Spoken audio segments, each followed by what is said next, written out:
Hi there, and welcome to episode 2 of Just Jenni Lee. Today I'm going to be talking about my panic disorder, anxiety attack, C-PTSD, as promised in episode 1, and kind of like how those interact with my art and fiber arts and how I make all this work. So, if you recall, yesterday I was telling you that I was taken out of work and school by doctors because I was having panic attacks. And that was in the summer of 2019. That's an important detail because I thought I'll be out for 6 months on short-term disability and I will just get right back to it as soon as I start sleeping better and feeling better. Well, at the beginning of 2020, the end of January, I went and visited my friend in Florida because, who wouldn't want like sunshine and sand when you live in the snowy tundra of upstate New York? And that would be awesome for your mental health, right? So I went down there and I had a great time. And then I came back home in the beginning of February. And what happened then? Well, the world started to experience the pandemic. That's pretty important to my story because just about the time when I was kind of hoping that I would be going back into my world, I ended up being taken out of it for even longer. That was just a chaotic time. So my husband was a refinisher at the time. He had a business partner and they had a business called The Specialists, and they did all kinds of refinishing. House painting, epoxy floor systems, deck refinishing and staining, wood staining, all those kinds of things.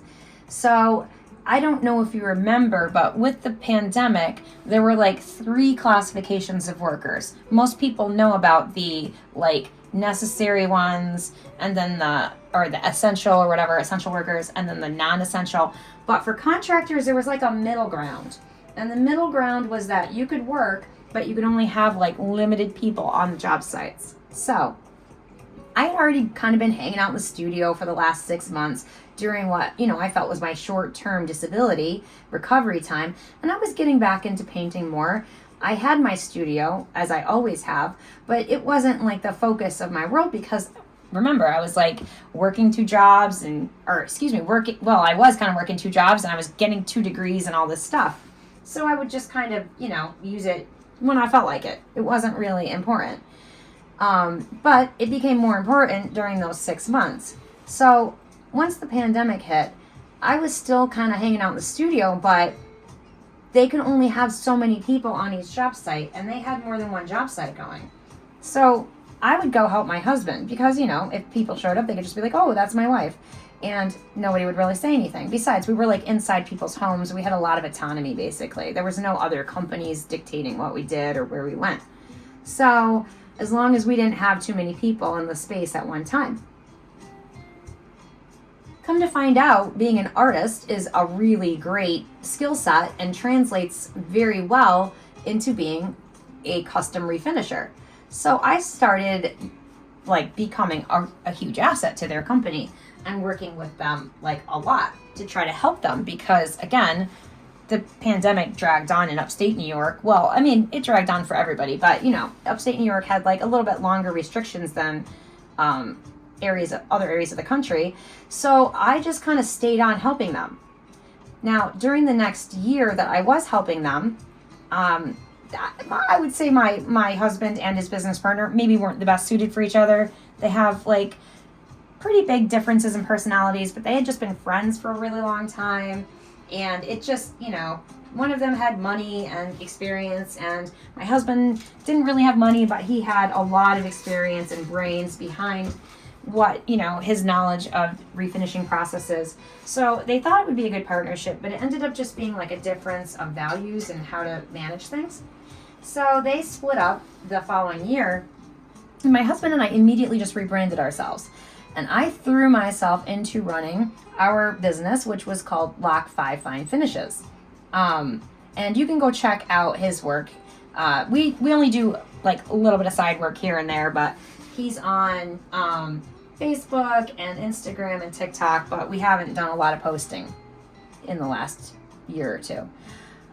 So anyways, I was working with him and we were so busy. our schedule was booked out for like a year in one shot. Now, it was challenging because, mind you, I had been taken out of work for panic attacks and other things, and I would struggle still, even being on these job sites, because we were working inside of people's homes, like right up underneath their lives. It's really fascinating to be inside of other people's homes when they're like cooking and fighting with their spouse and doing their homework and all this sort of thing. And you're kind of underfoot in their bathroom or painting their baseboards or ripping down wallpaper in their guest room. So there were many, many times when I would have to like just go. I would have to leave the job site, go take a walk or whatever. And over time, my husband and I working together was just not great for my mental health. What seemed like maybe an outlet initially became a struggle. It became just him and I. We tried doing employees. That was kind of a nightmare. And so over time, we went from just being like this romantic, fun, happy couple who like went kayaking and went hiking and went to all these music festivals to dealing with vendors and payment issues and clients and employees. And it really took a toll on our relationship. It just felt like it had changed the nature of our relationship so much. And that was really causing me to even have more panic attacks, because he was really my rock. And losing that like fun, spontaneous, romance in my life and changing it up for spreadsheets and bank accounts and materials was like really a drag. So the entirety of like 2023, I really struggled to even get to the job site. I could not really drag myself there. And with my husband just kind of working solo, it was a struggle to basically get enough money in the door to pay the bills. So we kind of collectively decided, all right, maybe what you need to do is you need to stay in the studio. And he said, I need to go get a job. I was really encouraging him to get a job at that point, and he finally acquiesced, finished out the last contract, which was a big one and took a few months, and moved on to working as an elevator service technician. So that kind of opened up my world, because all of a sudden I didn't really have to go anywhere. I had gotten a part-time job. I tried a couple different part-time jobs. Initially, I was like working in patient care, trying to just get back into the work scene a little bit, but it never worked. It wasn't working for me. So I ended up taking on a cleaning job, which I still have. And over time, I was actually approved for long-term disability. My panic attacks and all that are so bad. And I had like a range of diagnoses, my main one being C-PTSD, which is complex post-traumatic stress disorder. And then the other ones, ADHD, being on the spectrum, all the neurodivergent stuff that people say now. So that was really disorienting, because I had gone from being so busy to being kind of alone and not so busy. So when I first really like hit the home scene full time, I was really just disoriented. When I had been working with my husband, like I said, the job sites had gotten really stressful. So during that time, in the earlier years of the pandemic, I had picked up yarn again as like a coping skill, basically. My mom didn't realize what she had done, but she had bought me a pattern for Christmas and gave me the yarn and all that. Now, mind you, I started that. I still not finished. That was, I want to say that was in the Christmas of 2020. But still haven't finished that. But it got me on a journey of working with yarn on a regular basis. I would grab a crochet project, throw it in a bag, and bring it onto the job site with me and just have it there so that I could like find some relief from the stress of working, with people and under deadlines and all that sort of thing. People had very high expectations. We were really high-end refinishers. So, there was a lot of stress. So I would always have crochet, and I would I would be a passenger princess and I would be crocheting, and then when there was downtime and there might not be something specific for me to do, like if he was spraying, a set of doors or something, I would just sit in the car or in the corner or whatever and crochet. Well, my daughter at some point is like, hey mom, you should really post what you do online. Well, that was weird to me because I'm an old school artist. I've been an artist since I was in my teens. If you watch the other episode, the first episode, you'll hear my story.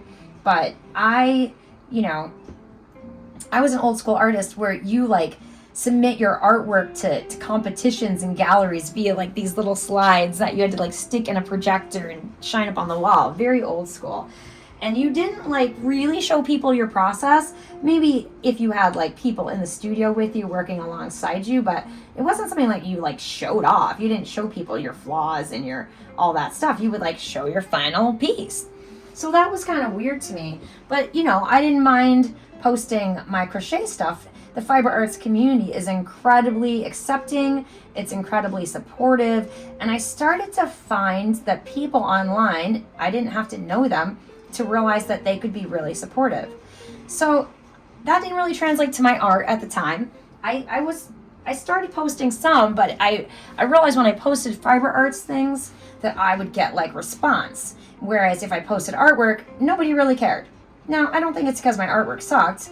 Maybe my posts sucked, I don't know. But in reality, the fiber arts community is just a big, soft, squishy community of people who are in love with yarn. And so it was a great thing for me. The yarn is tactile, it's repetitive, it's soothing, and it's almost like quiet in your mind. When you're counting and you're doing rows and all that sort of thing, following a pattern, you really don't have time to like ruminate a ton over everything else that's going on in your life. So it was like mentally quieting to me. And sometimes art can be stressful. So I would come in the studio and make art, but I would go like comfort myself in a ball of yarn, instead of like in a cocktail or whatever, or with a bad habit, I would go comfort myself with a ball of yarn. And it seemed to be really effective. But I still couldn't figure out like how to find my place within my own life, basically. I had just felt so incredibly displaced. So I started to figure something out. I started to figure out that if I just go hang out in the areas in which I have my materials, that it actually will help me to overcome a panic attack. And so that's kind of what I would do. I had the studio the whole time I've been here. I didn't have the fiber arts room. That was only a couple years ago. But I started to just go and hang out and putter around. So one of the biggest pieces of advice that I can really give you as an artist is if you don't have a space of your own, that's really crucial. I don't care if it's a 4 foot by 4 foot space in your basement or in the corner of your bedroom. Those areas are so crucial to your sanity, basically. If you have to take everything out and pull it all out and set it all up, you're going to be a lot less likely to do it. That's why my studio is in my house and I don't like rent one somewhere else. And I know people do, but it's just not really my cup of tea. I need to be able to roll out of bed at 2 o'clock in the morning in my pajamas and just come like, I don't know, sort things. You know what I mean? Come like put tape on my mini abstracts without the need to feel productive. So I think really what I did mostly was I just started to like, in a tactile way, become familiar with like yarn and art materials and being involved in a painting. That was all like during 2023. I did post, but I posted a lot of fiber arts content, and people got really excited about my posts back in 2024. I'm getting lost in my years. 2024, because I would take these really beautiful photo shoots of my process, of my yarn, of my projects, and people were just like, whoa. And I realized, at the end of the day, I wasn't just a fiber artist, because I thought maybe I'm not to paint. Maybe I'm just supposed to make, yarn related things. Maybe I'm going to write patterns. I don't know. I even threw together a little pattern. But I didn't know how to publish it. I didn't know what to do with it. And I started to pattern test. And that started to form me a little bit of a community. Now, if you're not sure what pattern testing is, it's just basically a fiber artist creates a pattern of some sort, and they ask for people to test the pattern for them. They'll put up a tester call, and you can apply. And I was trying to apply. I didn't even know why. I just felt like I wanted to do it. And it gives you basically access to a pattern in development for free that you're going to test and give feedback on using your own materials. You don't get paid. It's just, a collaborative effort to work out the bugs of somebody's pattern before they actually pop it up on Ravelry or somewhere for sale. So at first I could not get approved, and then eventually someone named Sissy, who is an amazing designer, you should go check out her work. She is Wellstone Creations on Facebook and Instagram, and I believe that she has a website as well. She approved me for my first pattern test, which was a pair of earrings, and that got the ball rolling, and I was addicted. And the reason why was because when you do a pattern test, almost every time, not every time, but almost every time, the designer throws together a chat for the testers, and you all interact and you all chat, and it's just like the 10 of you or the 6 of you or the 20 of you or whatever, and you're all getting to know each other, and you don't just talk about the pattern, you end up talking about life and what's keeping you from crocheting or whatever, showing off pictures, and you get so much encouragement. The people are so encouraging, and I just loved it so much, and it felt so different than the art community that I thought, this is where it's at. Forget the forget the art community, because it's too hard. It's too hard. Now, mind you, I wanted to get my art out there. I've been selling my work since I was 19 years old. My first painting sold when I was 19. I was going to school for art, and the school held like a little art fair, and I had painted this black and white rose painting and a couple others that I put into the show. I had like 4, I think. And one of the 4 paintings sold back in the late 90s for $250. It was like an 18 by 24 painting.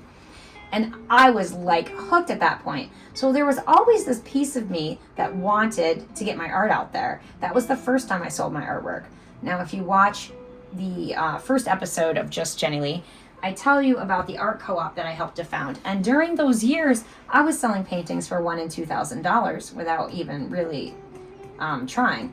So it wasn't daily, but it was regular. And I was teaching classes, and all my classes would always get sold out. So I didn't want to just quit art and give up and exclusively live in the fiber arts world, but I was really struggling to figure out how I could manage my anxiety and my panic attacks while being an artist. So this last spring, I decided that I would put myself out there to teach classes. Someone had actually requested me as a teacher at the local art center here, and I agreed. And I thought it was going to be the greatest thing ever, and I don't want to say that it wasn't. It was an amazing experience. The students were all amazing. I did enjoy doing it, but it was really stressful. I had to bring all these kinds of materials with me, and I had to deal with, teaching others and not really making my own work and being outside of my own studio in another, venue. And there was a lot of preparation. The earnings that you get aren't like awful, but they aren't really like for losing out on a whole day basically in the studio once a week. And the stress of carrying all my stuff to and from and all that, it just felt like a lot. And it did not feel like maybe my best choice for my mental health. So, again, discouraged, I kind of returned to the studio quietly. And over this last year or so, just puttered around. I would post things on occasion, but again, mostly focused on fiber arts. And what really has helped me to come out of my shell, I guess, in these last few weeks, and I hope that it continues, is right before Christmas, my daughter asked me, hey mom, would you be able to make me some scarves for Christmas? And she sent me some pictures for inspiration. And I was like, oh, sure, of course. And I came up with, yarn and design and all that. And then as I started the process, I was like all of a sudden inspired to do like a little daily vlog of my efforts. And this was right prior to Christmas. And so I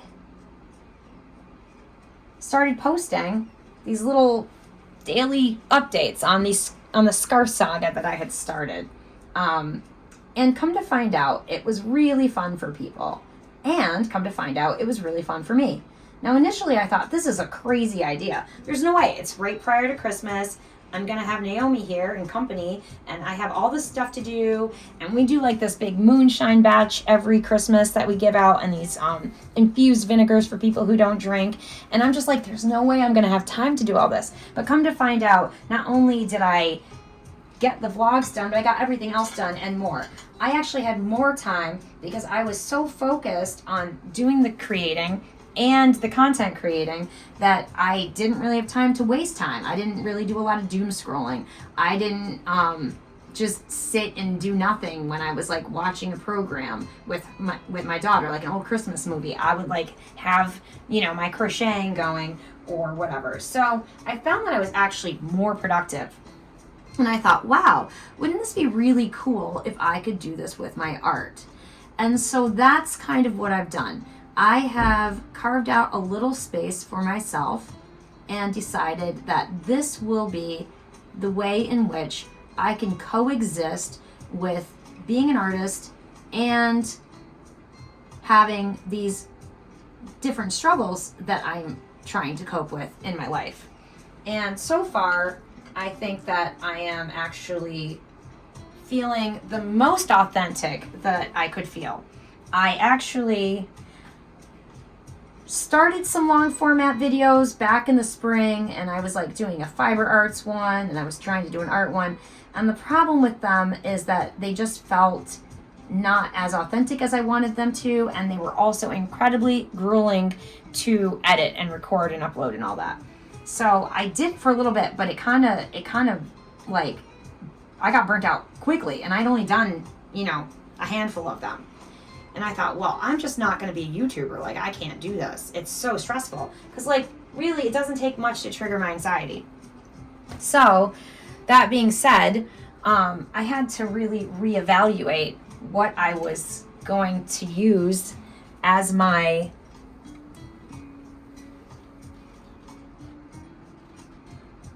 modality for expression on social media. So yeah, I'm learning this as I go, and I am trying to try new things and put myself out there, even though it's nerve-wracking and scary and I don't like it. You don't know unless you try, right?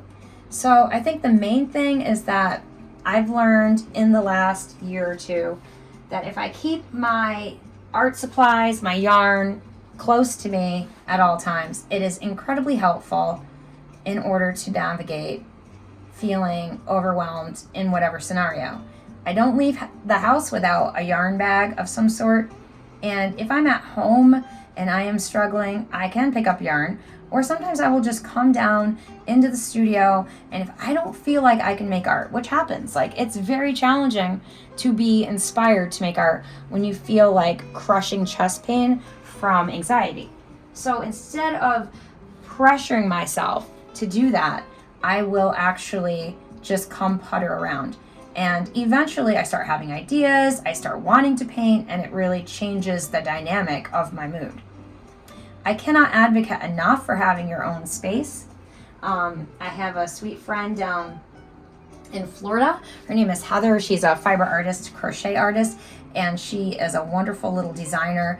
She had reached out to me in the springtime and was telling me about, she wishes that she had a fiber arts area like I had just set up, and she has a room, but it has like a big chair in it and it's kind of in the way. So I was like, okay, well, what's up with the chair? She's like, well, it's sentimental to me. And I thought, okay, it's sentimental, but you're not using it, and it takes up the whole room, so I don't know. And I just said, listen, I encourage you to either relocate that chair or get rid of it, because the joy that you're going to get from your fiber arts area is going to far exceed the nostalgia that you have from a chair. You know, the old saying, like, if it brings you joy, that's great, but if it doesn't, get rid of it. So she eventually, well, actually within short order, she got rid of that chair, and she started sending me pictures in no time at all of the sweetest little fiber arts area I've ever seen. You can go check her out. Her name is Heather. Her handle is Featherly Crafts. She's on Instagram, Facebook, and YouTube. And you can even check out some videos of her little area. It's the cutest thing ever. And she has really sweet patterns. In fact, one of them, the Love Bomb pattern, is perfect timing right now if you need a quick, easy Valentine's Day gift and you're a fiber artist. I encourage you to go check out her Love Bomb pattern. It is so incredibly cute, and there is 2 patterns actually. It comes with a Love Bomb and the F Bomb, so you can make either one your choice. So anyways, I just wanted to give her a quick little nod and say, like, having a space in which you are dedicated to whatever creative process you have. I don't care if you are a musician. I don't care if you are if you whittle wood. Find a space that you can just go, because that is grounding. The tactile touch of things, or even I play the piano and I do some composing, you know, just sitting at the piano and like playing some scales or whatever is incredibly grounding. So I don't know how people deal and cope with different anxious type disorders when they have no method of creativity. I don't know. Right. Go in nature, something like that, and it will help you to get outside your own head. I think that's the biggest thing, is like, you need to be able to take what's in your head, but like get it outside of you. And so the creative process really helps me to cope with that stuff. And at this point, we are totally embracing that I'm not going to end up back in the mental health field or in the medical field, probably in any capacity. And I'm going to stick it out with what I've always known and has always worked for me as an artist, and let that be my true self, instead of trying to fit society's norms of, you need to like make this much money, or you need to have a job that, you know, has this many hours that you go somewhere and go do. Like, no, you don't have to. Beautifully, the world has opened up so much since the pandemic, and especially with YouTube, allowing folks to have a space in which to express themselves. So I'm really grateful that you're along with me for this journey. If you like this content, definitely give me a like and a subscribe and a comment for sure. Let me know if you're an artist. Let me know if you have any kind of like anxious disorders. I definitely want to be friends and encourage you in your journey. And I will see you in the next video.